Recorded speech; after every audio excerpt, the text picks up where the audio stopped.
The following are extracts from the excellent book Antonio Stradivari, His Life and Work, 1644 to 1737, by W. Henry Hill, Arthur F. Hill, and Alfred E. Hill.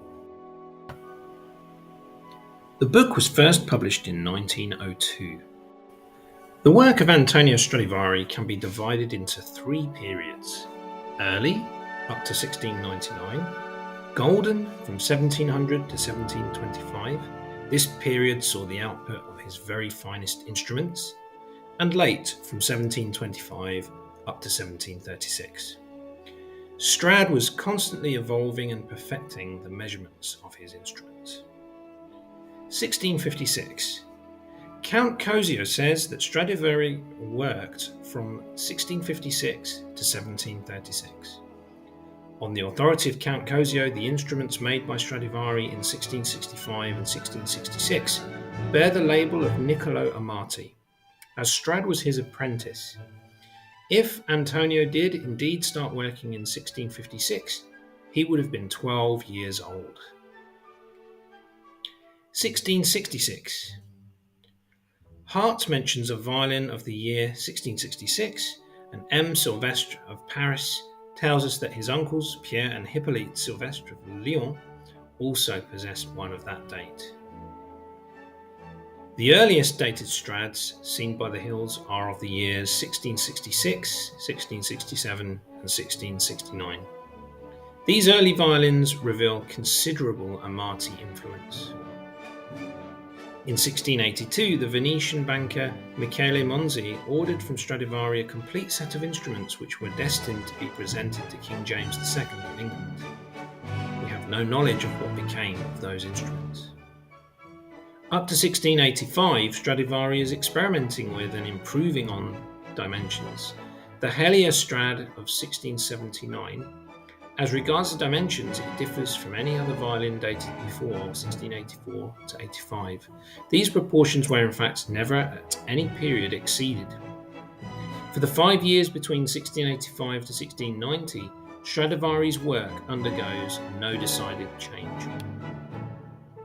The year 1688 marks a notable improvement. The year 1690 is perhaps one of the most interesting epochs in Stradivari's career. It certainly marks the most complete innovation as regards the form, construction, and proportions of the violin which took place in his work.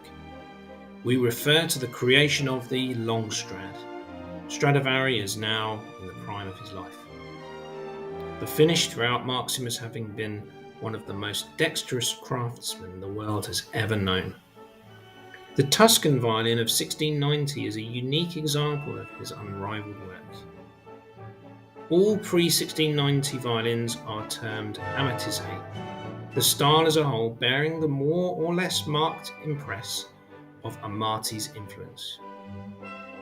We record our belief that Stradivari was influenced by the conception of the long-patterned instrument by Maggini's violins.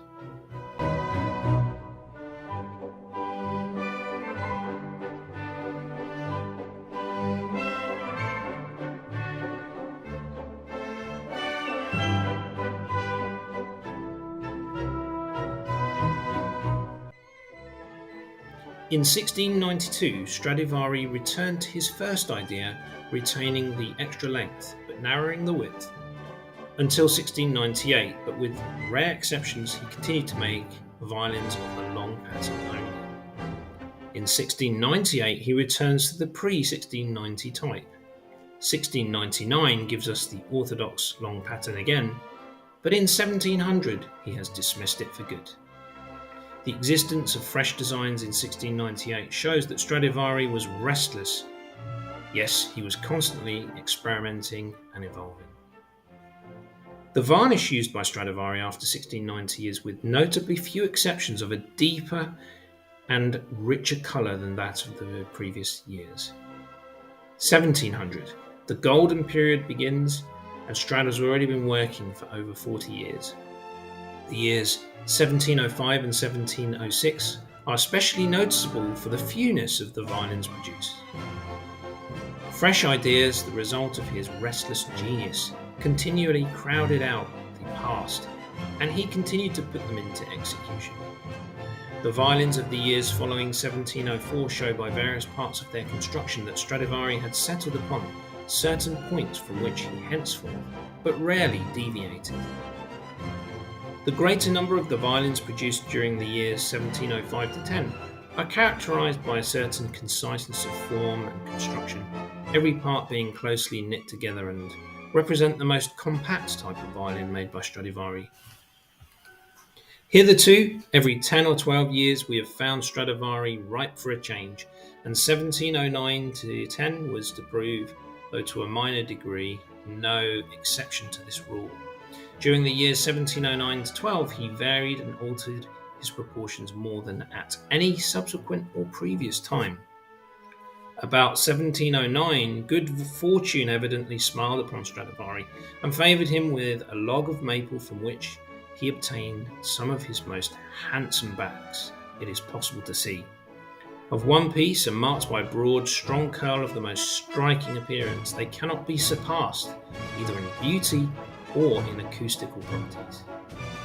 Rarely indeed do eye and hand at 70 still retain the cunning of earlier years, and Stradivari, though marvellously endowed with nature's gifts, had to bow to the inevitable. Edge and purfling have a broader aspect than hitherto. The edge, as a rule, is also stouter in substance and at times of slightly irregular thickness. The corners are decidedly broader and their curves are at times a trifle squarer looking. The foregoing are the main characteristics of Stradivari's work until 1720 to 25. Stradivari's powers of production seem to become more marked as the years roll on, his energy apparently inexhaustible and his fertility equally unfailing.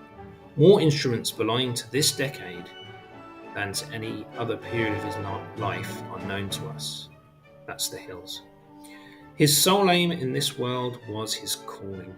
We can safely assume that he was to be found day after day, seated at his workbench, with gouge, compass or knife in hand, giving form to those instruments which were to prove models of perfection for future generations. We cannot but believe that his two sons, Francesco and Omobono, born respectively in 1671 and 1679, and possibly Carlo Bergonzi, worked with him, each rendering assistance to the best of his ability, although the most minute scrutiny of the instruments of the late period fails to reveal any signs of other hands than his own. 1725 to 1730. In these years we see Stradivari placidly plodding on, producing specimens of an unquestionably high order, awakening us to a sense of his advanced age. His productions are less numerous, the craftsmanship throughout less sure, at times wanting in truth and squareness, the outline of belly disagreeing. Yet how admirable they are in comparison with the works of many of his younger contemporaries. We find him still clinging on to his beloved calling and completing an instrument on the label of which he proudly inscribes in his own handwriting, Fatto da anni 83.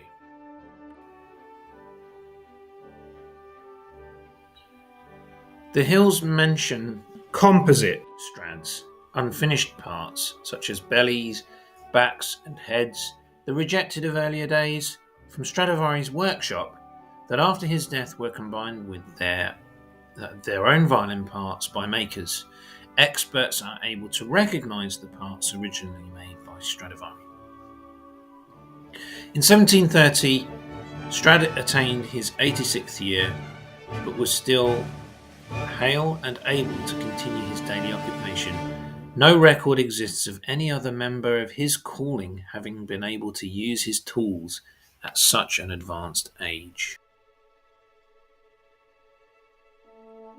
Stradivari continues to make violins right up to the end.